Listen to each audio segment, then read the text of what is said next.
ನಮಸ್ತೆ ವೀಕ್ಷಕರೇ, ನಾನು ನಿಮ್ಮ ಪ್ರೀತಿಯ ಜಯಸಿಂಹ ಮುಸ್ರಿ ಮತ್ತು KM ವೀರೇಶ್ ಅವರು ನಮ್ಮ ಚಿತ್ರಲೋಕ ಯೂಟ್ಯೂಬ್ ಚಾನಲ್ಗೆ ಸ್ವಾಗತವನ್ನು ಕೋರ್ತಾ ಇದ್ದೀವಿ. ದಯವಿಟ್ಟು ನಮ್ಮ ಚಾನಲ್ನ ಸಬ್ಸ್ಕ್ರೈಬ್ ಆಗದೇ ಇರೋರು ಸಬ್ಸ್ಕ್ರೈಬ್ ಆಗಿ, ವೀಡಿಯೋಸ್ನ ಶೇರ್ ಮಾಡಿ, ಲೈಕ್ಸ್ ಕೊಡಿ.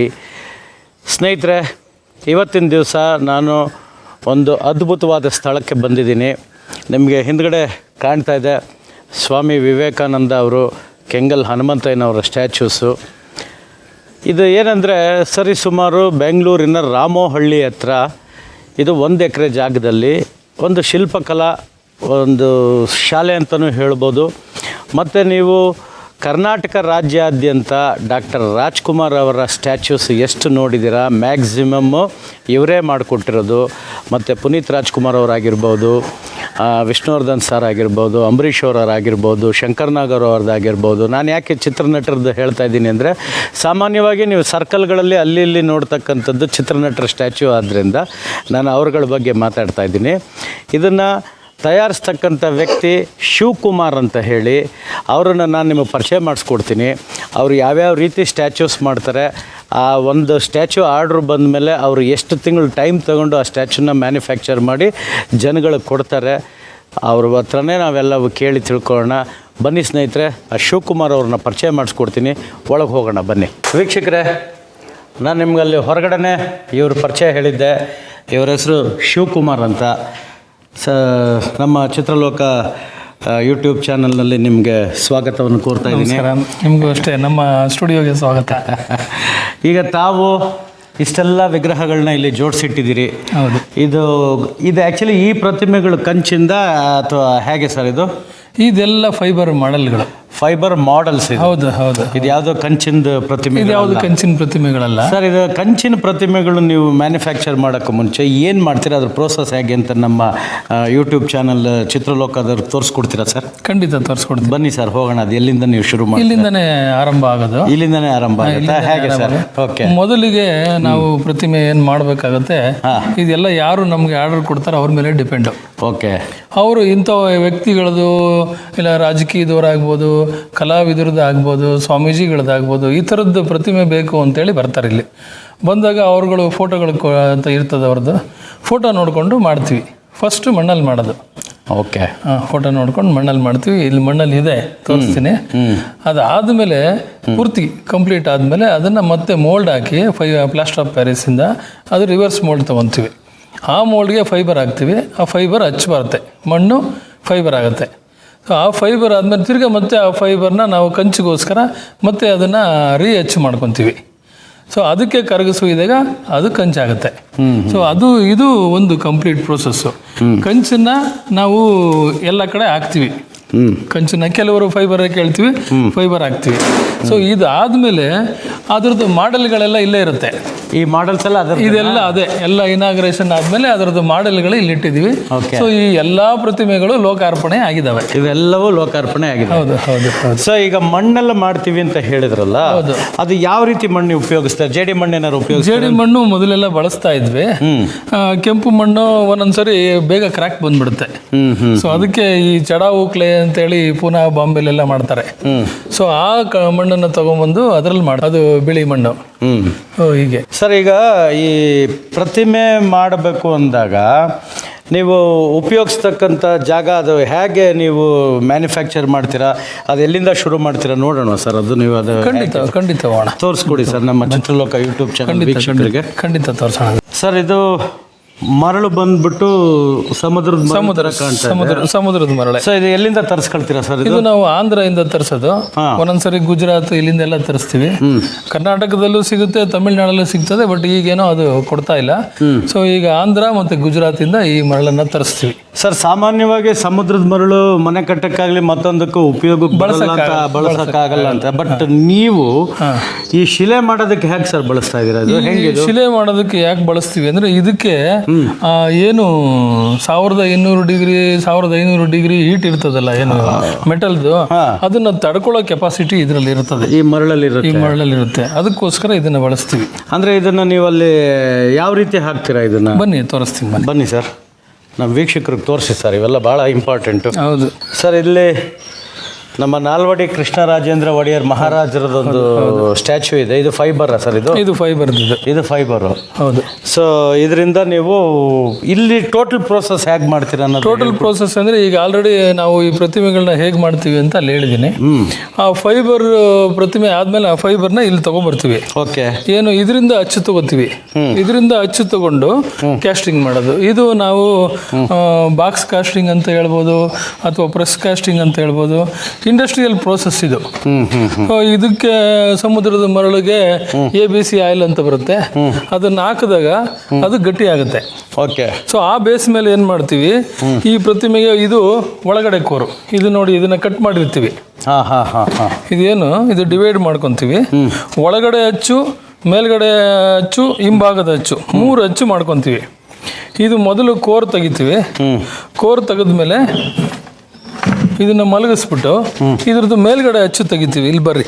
ಎಲ್ಲಿ ಸರ್? ಇಲ್ಲಿ ಬನ್ನಿ. ಇಲ್ಲಿದೆ ಇದು. ಬನ್ನಿ. ಇವಾಗ ಇಲ್ಲೇನಿದೆ, ಈಗ ಮಹಾರಾಜರದ್ದು ಏನಿದೆ ಆ ಪ್ರತಿಮೆಯಿಂದ ನಾವು ಅಚ್ಚು ತೆಗ್ದಿದ್ದೀವಿ. ಅದರದ್ದು ರಿವರ್ಸ್ ಇಲ್ಲಿ ಕಾಣುತ್ತೆ. ಓಕೆ. ಪೂರ್ತಿ ಸಂಪೂರ್ಣ. ಅಂದ್ರೆ ಇದನ್ನ ನೆಗೆಟಿವ್ ಅಂತ ಹೇಳ್ಬೋದು. ಪಾಸಿಟಿವ್, ಅದು ಪಾಸಿಟಿವ್, ಇದು ನೆಗೆಟಿವ್. ಇದರಲ್ಲಿ ಇದು ಉಲ್ಟಾ ಕಾಣ್ತಿರ್ತದೆ. ಇದು ಮುಖದ ಮೇಲ್ಭಾಗದ ಅಚ್ಚು. ಈಗ ಇದು ಇಲ್ಲಿದೆ. ಸೊ ಇದು ಒಳಭಾಗದ ಅಚ್ಚು, ಕೋರ್ ಅಂತೀವಿ. ಆ ಕಡೆ ಇರೋದ ಅಥವಾ ಇದು ಕೋರ್ ಅಂತೀವಿ. ಈ ಕೋರ್ನ ಇದ್ರ ಮೇಲೆ ಇಡ್ತೀವಿ. ಅದಾದ್ಮೇಲೆ ಇದ್ರದ್ದು ಹಿಂಭಾಗದ ಅಚ್ಚು ಇಲ್ಲಿದೆ ಸರ್. ಇದು ಪೂರ್ತಿ ಮುಚ್ಚಿದಾಗ ನಾವೇನು ಇದರಿಂದ ಫೈಬರ್ ಅಚ್ಚು ತಗೊಂಡು ತೆಗ್ದಿರ್ತೀವಿ. ಅದರಲ್ಲಿ ಏನು ಥಿಕ್ನೆಸ್ ಇರ್ತದೆ, ಆ ಥಿಕ್ನೆಸ್ ಗ್ಯಾಪ್ ಇರುತ್ತೆ ಇಲ್ಲಿ. ಸೊ ಇದು ಈ ಗ್ಯಾಪ್ಸ್ ನೀವು ಹೇಳೋದು. ಇದು ರನ್ನರ್. ಇದು ಮೆಟಲ್ ಅರಿಯೋದಕ್ಕೆ ಮಾಡಿರೋ ಜಾಗ. ಇಲ್ಲಿ ಕರಗಿಸಿ ಉಯ್ತೀವಿ ನಾವು. ಮೆಟಲ್ನ ಕರಗಿಸ್ಬಿಟ್ಟು ಇಲ್ಲಿ ಉಯ್ದಾಗ ಅದು ಇಲ್ಲಿಂದ ಹರ್ಕೊಂಡು ಅದು ಹಂಗೆ ತುಂಬ್ಕೊಂಡು ಬರುತ್ತೆ. ಸೊ ತುಂಬದ ಮೇಲೆ ಅದು ಒಣಗದ ಮೇಲೆ ನಿಮಗೆ ಅದು ಪ್ರತಿಮೆ ರೂಪದಲ್ಲಿ ಆಚೆಗೆ ಬರುತ್ತೆ. ಅದು ಆರ್ಕೊಳ್ಳೋಕೆ ಎಷ್ಟು ಒಂದು 5 ನಿಮಿಷ ಅಷ್ಟೇ ಡ್ರೈ ಆಗ್ಬಿಡುತ್ತೆ. ಒಂದೊಂದ್ಸತಿ ನಾವು ತರೋದೇನೋ ಲೇಟ್ ಆದ್ರೆ ಮಧ್ಯ ದಾರಿಲೇ ಗಟ್ಟಿ ಆಗ್ಬಿಡುತ್ತದೆ. ಅದು ನೀವು ಕರಗಿಸ್ಬಿಟ್ಟು ತುಂಬಾ ಹೊತ್ತು ಇಡಂಗಿಲ್ಲ. ಕೇವಲ 1-2 ನಿಮಿಷದಲ್ಲಿ ತಗೊಂಡು ಬಂದು ಹೊಯ್ಬೇಕಾಗತ್ತೆ.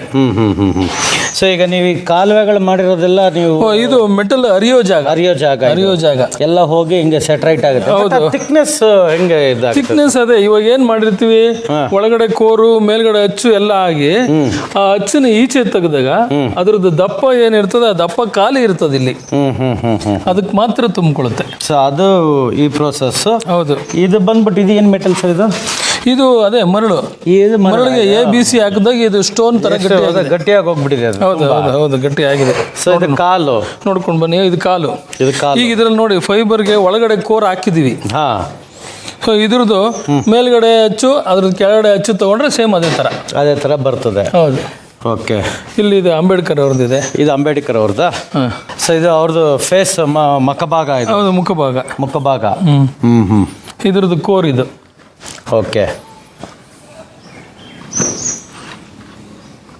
ಇದು ನಿಮ್ಮ ಕೆಲಸನೂ ಒಂದು ದೊಡ್ಡ ಆರ್ಟೇ ಸರ್ ಇದು. ಖಂಡಿತ. ಯಾಕೆಂದ್ರೆ ವಿತಿನ್ 3-4 ಮಿನಿಟ್ಸ್ ಒಳಗಡೆ ನೀವು ಕರಗಿಸಿದಂಥ ಮೆಟಲ್ನ ಇದಕ್ಕೆ ತಂದು ಹುಯ್ದು ಅದು 5 ನಿಮಿಷದಲ್ಲಿ ಆರಿದ ತಕ್ಷಣ ಅದನ್ನ ಓಪನ್ ಮಾಡಿ, ಸೊ ಅದಕ್ಕೊಂದು ರೂಪ ಕೊಡ್ತೀರ. ಹೌದು. ಅದಾದ್ಮೇಲೆ ಇದರಲ್ಲಿ ಫಿನಿಶಿಂಗ್ ಅಂತ ಹೇಳಿರ್ತದೆ. ಆ ಫಿನಿಶಿಂಗ್ ಎಲ್ಲ ಮಾಡಿ, ಬಫಿಂಗ್ ಮಾಡಿ, ಪಾಲಿಶ್ ಮಾಡಿ ಸುಮಾರು ಕೆಲಸ ಇರುತ್ತೆ ಸರ್. ಇದು ಜೇಡಿ ಮಣ್ಣ? ಇದು ಜೇಡಿ ಮಣ್ಣಲ್ಲ. ಇದು ಏನು ಸಮುದ್ರದ ಮರಳಿದೆ ಅದೇನೆ ಇದಕ್ಕೆ ಬೆಂಟೋನೆಟ್ ಹಾಕಿರ್ತೀವಿ. ಅಂದ್ರೆ ಇದನ್ನ ಮತ್ತೆ ಬಳಸ್ತೀವಿ. ಅಂದ್ರೆ ರೀಸೈಕ್ಲಿಂಗ್. ಅದು ABC ಆಯಿಲ್ ಹಾಕಿ ಏನ್ ಮಾಡಿರ್ತೀವಿ, ಅದು ಗಟ್ಟಿಯಾಗಿರ್ತದಲ್ಲ, ಆ ಅಚ್ಚು ಒಡೆದು ಬಿಸಾಕ್ಬಿಡ್ತೀವಿ.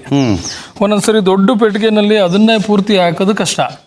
ಅದಕ್ಕೆ ಏನ್ ಮಾಡ್ತೀವಿ, ಇದನ್ನ ಉಳಿದಿದ್ದ ಭಾಗಕ್ಕೆ ಹಾಕ್ತಿವಿ. ಇದು ನೋಡಿ ಹಿಂಗೆ ಗಟ್ಟಿ ಆಗುತ್ತೆ. ಹಿಂಗೆ ಗಟ್ಟಿ ಆಗಿರ್ತದೆ. ಎಲ್ಲ ಕರಗಿಸಿದ ಮೇಲೆ ಅದನ್ನ ಹೊಡೆದಾಕ್ಬಿಡ್ತೀವಿ. ಇದು ಹಂಗೆ ಹೋಗ್ಬಿಡುತ್ತೆ. ಸಮುದ್ರದ ಮಣ್ಣು ಈ ಶೇಪಿಗೆ ತಂದ್ಕೊಂಡ್ಬಿಟ್ಟಿದೆ.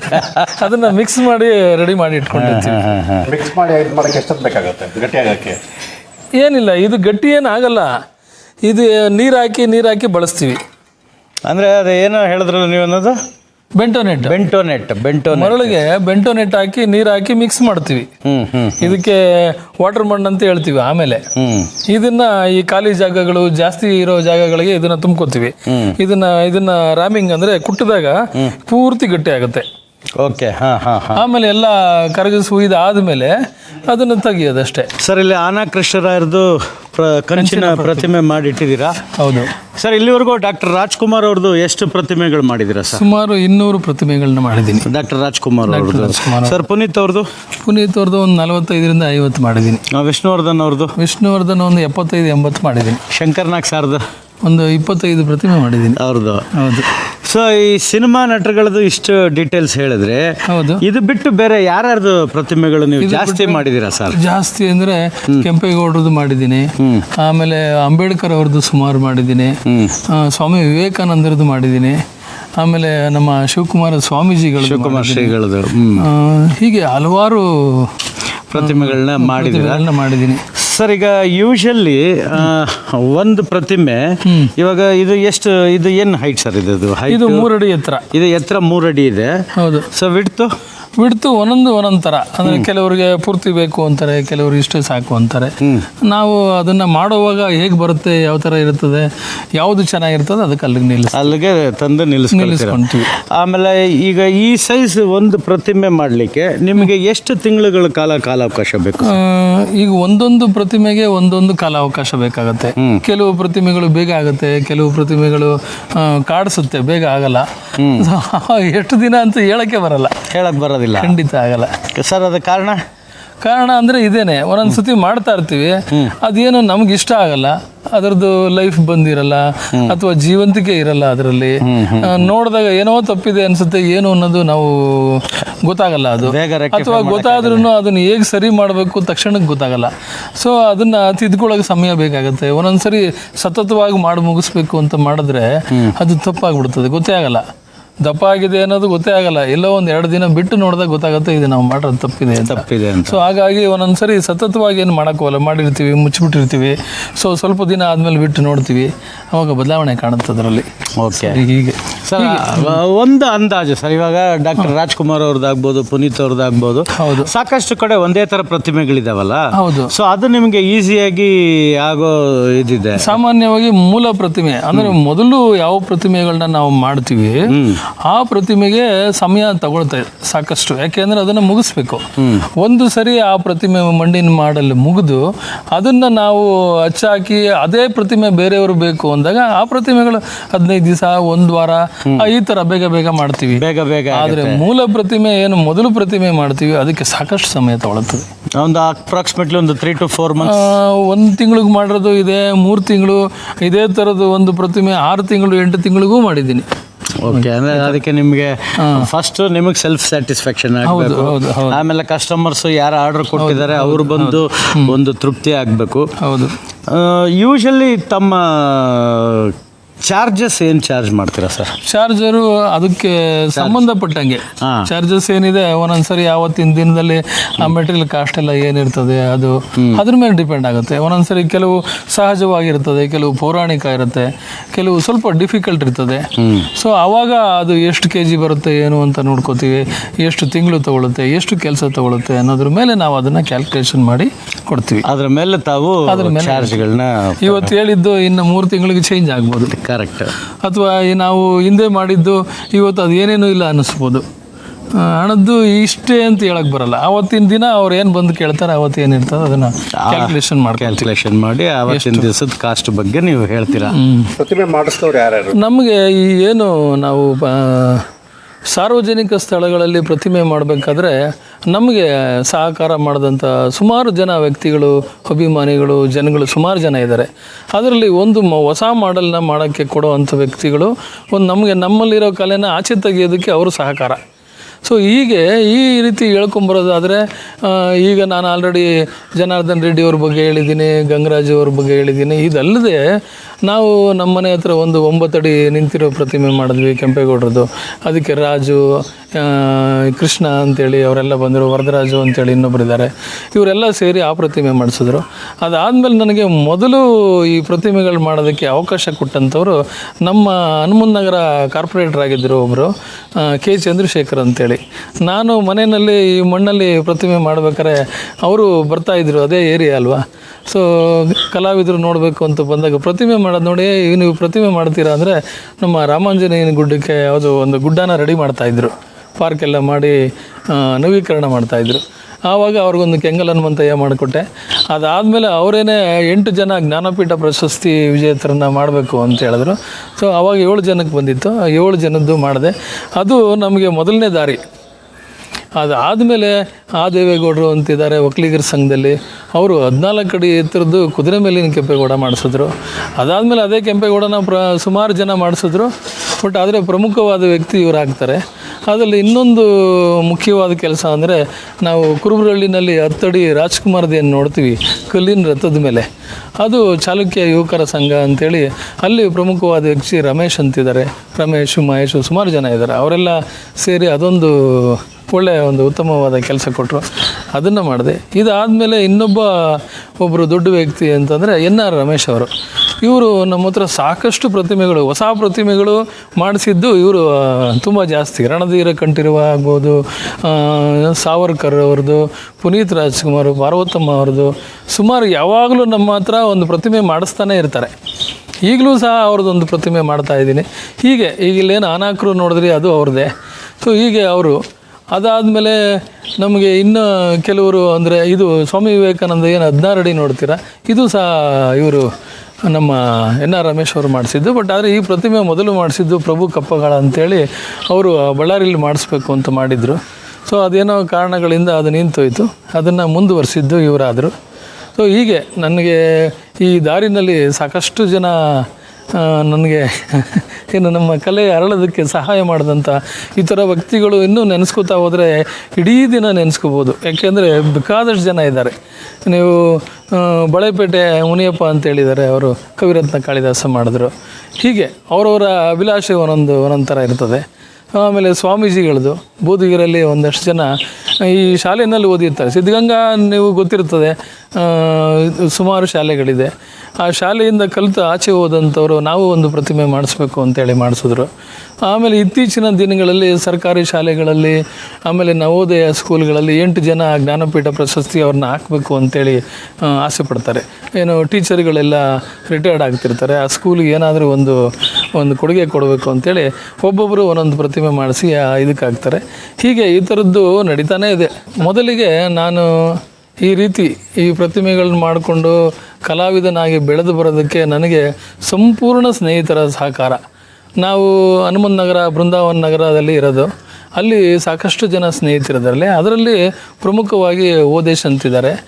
ನಾವು ಹೀಗೆ ಕಲಾವಿದರಾಗಿ ಮೊದಲು ನಮ್ಮ ಜೋಬಲ ಆರ್ಥಿಕ ಪರಿಸ್ಥಿತಿ ಏನೇನೂ ಇಲ್ಲದೆ ಇದ್ದಾಗ ಈ ಥರ ಆರಂಭ ಮಾಡಿದಾಗ ಹಣ ಕೊಟ್ಟು ಪ್ರೋತ್ಸಾಹ ಕೊಟ್ಟು ಜೊತೆಯಲ್ಲಿ ಕೆಲಸ ಮಾಡಿದಂಥ ವ್ಯಕ್ತಿಗಳು ತುಂಬ ಜನ ಇದ್ದಾರೆ. ಅದರಲ್ಲಿ ಮೊದಲನೇವರು ಓದೇಶ್ ಅಂತೇಳಿ ಅಲ್ಲಿ ನನ್ನ ಸ್ನೇಹಿತ, ಅವರು ಬಾಲ್ಯ ಸ್ನೇಹಿತರು ಅವರೆಲ್ಲ. ಅದಾದಮೇಲೆ ನಾವು ಅಲ್ಲಿಂದ ಚನ್ನಸಂದ್ರಕ್ಕೆ ಬಂದ್ವಿ. ಆವಾಗ ನಮಗೆ ಪರಿಚಯ ಆದವರು ಸದಾಶಿವ ಅಂತೇಳಿ. ಸದಾಶಿವು ಇವರು ವೆಂಕಟೇಶ್ ಬಾಬು, ಆನಂದು ಮತ್ತು ಅವರ ಸ್ನೇಹಿತರು. ಇವರು ಸದಾಶಿವ ಅವರು ಆ ನಂತರದ ದಿನಗಳಲ್ಲಿ ನಮಗೆ ಜೊತೆಯಾಗಿ ಪ್ರತಿಮೆಗಳು ಕೂಡಿಸೋದಕ್ಕಾಗಲಿ, ಕ್ಯಾಸ್ಟಿಂಗ್ ಮಾಡುವಾಗ ಹಗಲು ರಾತ್ರಿ ನಮಗೆ ಇವರು ಸಪೋರ್ಟು. ಆಮೇಲೆ ಈ ಸ್ಥಳಕ್ಕೆ ನಾವು ಓದಾಡ್ತಿದ್ವಿ. ಒಬ್ಬ ಪ್ರತಿಮೆ ಮಾಡೋ ಶಿಲ್ಪಿಗೆ ಜಾಗ ತುಂಬ ಮುಖ್ಯ. ನಾವೊಂದು 5-6 ಕಡೆ ಮಾಡಿದ್ವಿ. ಆಮೇಲೆ ಇವರೇ ನನಗೆ ಒತ್ತಾಯ ಮಾಡಿ ನೋಡಿ ಮುಂದಿನ ದಿನಗಳಲ್ಲಿ ನೀವು ಮಾಡಿರೋ ಈ ಪ್ರತಿಮೆಗಳು ಇಡೋದಕ್ಕಾದರೂ ಒಂದು ಸ್ಥಳ ಬೇಕು ಅಂಥೇಳಿ ಇವರೇ ಒತ್ತಾಯ ಮಾಡಿ ಕೊನೆಗೆ ಈ ಜಾಗನ ಇವರು ತೆಗೆದುಕೊಟ್ರು. ನಮ್ಮ ಹತ್ರ ಏನೂ ಹಣ ಇರಲಿಲ್ಲ, ಇವರೇ ಹಣ ಖರ್ಚು ಮಾಡಿ ಈ ಕಾಂಪೌಂಡೆಲ್ಲ ಹಾಕಿಸ್ಕೊಟ್ರು. ಸೊ ಇವತ್ತು ನಾವಿಲ್ಲಿ ನೆಲೆ ನಿಂತಿದ್ದೀವಿ ಅಂದರೆ ಇವರು ಪ್ರಮುಖವಾದ ಕಾರಣ. ಸೊ ಈ ಥರದ ಸ್ನೇಹಿತರು. ಸರ್, ಈ ಪ್ರತಿಮೆ ನಮ್ಮ ಕರ್ನಾಟಕ ಚಲನಚಿತ್ರ ವಾಣಿಜ್ಯ ಮಂಡಳಿನಲ್ಲೂ ಇದೇ ಪ್ರತಿಮೆ ಇದೆ. ಹೌದು. ಸೊ ತಾವೇ ಮಾಡಿಕೊಟ್ಟಿರೋದು. ಹೌದು ಸರ್. ಆಮೇಲೆ ಈಗ ಡಾಕ್ಟರ್ ರಾಜ್ಕುಮಾರ್ ಅವ್ರದ್ದು ಮೊದಲನೇ ಪ್ರತಿಮೆ ನೀವು ಯಾರಿಗೆ ಮಾಡಿಕೊಟ್ರಿ, ಎಲ್ಲಿ ಸ್ಥಾಪನೆ ಆಗಿದೆ ಸರ್ ಅದು? ಮೊದಲು ಅಣ್ಣ ಅವರು ನಿಧನರಾದ್ಮೇಲೆ ಬಹುಶಃ ಒಂದು 2-3 ಅವರ್ ಆಗಿರ್ಬೇಕಷ್ಟೇ. ಆವಾಗ ಒಂದು ಉಮೇಶ್ ಅಂತೇಳಿ ಪದ್ಮನಾಭ ನಗರದಲ್ಲಿದ್ದಾರೆ, ರಾಜಕಟ್ಟೆ ಅಂತೇಳಿ ಇವಾಗ ಮಾಡ್ಕೊಂಡಿದ್ದಾರೆ. ಅವರು ಫಸ್ಟ್ ನನಗೆ ಫೋನ್ ಮಾಡಿದ್ರು, ಅಣ್ಣವ್ರು ಈ ಥರ ಆಗ್ಬಿಟ್ಟಿದ್ದಾರೆ, ನಾವು ಸಾಗರದಲ್ಲಿದ್ವಿ, ಅದು ಯಾವುದೋ ಒಂದು ಪ್ರತಿಮೆ ತೊಗೊಂಡೋಗಿದ್ವಿ. ಆವಾಗಲೇ ನಮಗೂ ಗೊತ್ತಾಗಿದ್ದು ಈ ಥರ ಆಗಿದ್ದಾರೆ, ನಮಗೆ ಪ್ರತಿಮೆ ಮಾಡಿಕೊಡ್ಬೇಕು ಅಂತ ಹೇಳಿದ್ರು. ಸೊ ಅವ್ರದ್ದು ಆರ್ಡರ್ ತೊಗೊಂಡೆ. ಅದಾದ ತಕ್ಷಣ ಇವರು ಬಂದರು, ಗಂಗರಾಜ್ ಅವರು ವಾಣಿಜ್ಯ ಮಂಡಳಿ ಅಧ್ಯಕ್ಷರಾಗಿದ್ದರು. ಅವ್ರು ಬಂದರು, ಹೀಗೆ ನಮ್ಮ ವಾಣಿಜ್ಯ ಮಂಡಳಿಗೆ ಒಂದು ಪ್ರತಿಮೆ ಬೇಕು, ಮಾಡಿಕೊಡಿ. ಇಬ್ಬರು ಸಹಜವಾಗಿರೋದೇ ಬೇಕು, ಅವ್ರದ್ದು ನ್ಯಾಚುರಲ್ ಆಗಿ ಹೇಗಿರ್ತಾರೆ ಬೇಕು ಅಂತ ಹೇಳಿದ್ರು. ಸೊ ಇಬ್ರಿಗೂ ಸೇರಿ ಮೊದಲನೇದು ಒಂದು ಪ್ರತಿಮೆ ಸ್ಟಾರ್ಟ್ ಮಾಡಿದೆ. ಸೊ ಆ ಪ್ರತಿಮೆನೇ ಆ ಪ್ರತಿಮೆನೇ ವಾಣಿಜ್ಯ ಮಂಡಳಿನಲ್ಲಿ ಇರ್ತಕ್ಕಂಥದ್ದು ಪ್ರತಿಮೆ. ಹೌದು. ಸರ್, ವಿಷ್ಣುವರ್ಧನ್ ಸರ್ದು ಮೊದಲು ಯಾರಿಗೆ ಮಾಡ್ಕೊಂಡು? ವಿಷ್ಣುವರ್ಧನ್ ಸರ್ದು ಫಸ್ಟ್ ಮಾಡಿದ್ದು ಜನಾರ್ದನ್ ರೆಡ್ಡಿ ಅವರು. ಜನಾರ್ದನ್ ರೆಡ್ಡಿ ಅವರು ಬಳ್ಳಾರಿನಲ್ಲಿ ಇಲ್ಲಿದೆ ನಿಂತಿರೋದು ಒಂದು ಪ್ರತಿಮೆ. ರಾಜ್ಕುಮಾರ್ ಅವ್ರದ್ದೊಂದು, ವಿಷ್ಣುವರ್ಧನ್ ಅವ್ರದ್ದೊಂದು ಬೇಕು ಅಂತ ಹೇಳಿದ್ರು. ಸೊ ಆವಾಗ ಅವ್ರು ಮಾಡಿಸಿದ ಪ್ರತಿಮೆ ನಿಂತಿರೋದು 9 ಅಡಿ ಎತ್ತರ. ಅದು ಅದಾ 9 ಫೀಟ್ ಇದೆಯಾ? ಹೌದು ಹೌದು 9 ಫೀಟ್. ವಿಷ್ಣುವರ್ಧನ್ ಸರ್ ಕಂಚಿನ ಪ್ರತಿಮೆ ನಾವು ಅಲ್ಲಿ ಹಾಕಿದ್ದು. ಅಲ್ಲ, ಈಗ ನೀವು ಅಲ್ಲಿ ಹಾಕಿದ್ದು ಕಂಚಿಂದು? ಹೌದು, ಸೇಮ್ ಪ್ರತಿಮೆನೇ ಅಲ್ಲಿ ಇದ್ರದ್ದೇ ಕಂಚಿನ ಪ್ರತಿಮೆ ಹಾಕಿರ್ತೀವಿ. ಓಕೆ. ಸೊ ಅಲ್ಲಿಗೆ ಎಲ್ಲ ಸಿನಿಮಾ ಕಲಾವಿದರದು ಮತ್ತೆ ಸಾಹಿತಿಗಳದ್ದು, ರಾಜಕಾರಣಿಗಳದ್ದು, ಮಹಾರಾಜರದ್ದು ಎಲ್ಲರ ಪ್ರತಿಮೆನೂ ಮಾಡಿದ್ದೀರಾ. ಹೌದು ಹೌದು. ನೋಡಿದ್ರಲ್ಲ ವೀಕ್ಷಕರೇ, ನಮ್ಮ ಶಿವಕುಮಾರ್ ಅವರು ಎಷ್ಟು ಥರದ್ದು ಪ್ರತಿಮೆಗಳು ಮಾಡಿದ್ದಾರೆ. ರಾಜಕಾರಣಿಗಳದ್ದಾಗಿರ್ಬೋದು, ಸಿನಿಮಾದವ್ರ ನಟರದ್ದಾಗಿರಬಹುದು, ಸ್ವಾಮೀಜಿಗಳದ್ದಾಗಿರ್ಬೋದು, ಬೇಕಾದಷ್ಟು ಇದೇ ರೀತಿ ಇಡೀ ಕರ್ನಾಟಕ ರಾಜ್ಯಾದ್ಯಂತ ಇವರು ಮಾಡಿರ್ತಕ್ಕಂಥ ಪ್ರತಿಮೆ ರಾರಾಜಿಸ್ತಿದೆ. ಸೊ ನಮ್ಮ ಇವತ್ತಿನ ಕಾರ್ಯಕ್ರಮ ತಮಗೆ ಇಷ್ಟ ಆಗಿದೆ ಅಂತ ತಿಳ್ಕೊಂಡಿದ್ದೀನಿ. ದಯವಿಟ್ಟು ಆದಷ್ಟು ನಮ್ಮ ಈ ಚಿತ್ರಲೋಕ ಯೂಟ್ಯೂಬ್ ಚಾನಲ್ನಲ್ಲಿ ಬರ್ತಕ್ಕಂಥ ವೀಡಿಯೋಸ್ನ ಶೇರ್ ಮಾಡಿ, ಲೈಕ್ ಮಾಡಿ, ಸಬ್ಸ್ಕ್ರೈಬ್ ಮಾಡದೇ ಇರತಕ್ಕಂಥ ಸ್ನೇಹಿತರು ದಯವಿಟ್ಟು ಮೊದಲು ಇದನ್ನು ಸಬ್ಸ್ಕ್ರೈಬ್ ಮಾಡಿ ನಮ್ಮ ಯೂಟ್ಯೂಬ್ ಚಾನಲ್ಗೆ ಎನ್ಕರೇಜ್ ಮಾಡಿ. Thank you very much. ನಮಸ್ಕಾರ.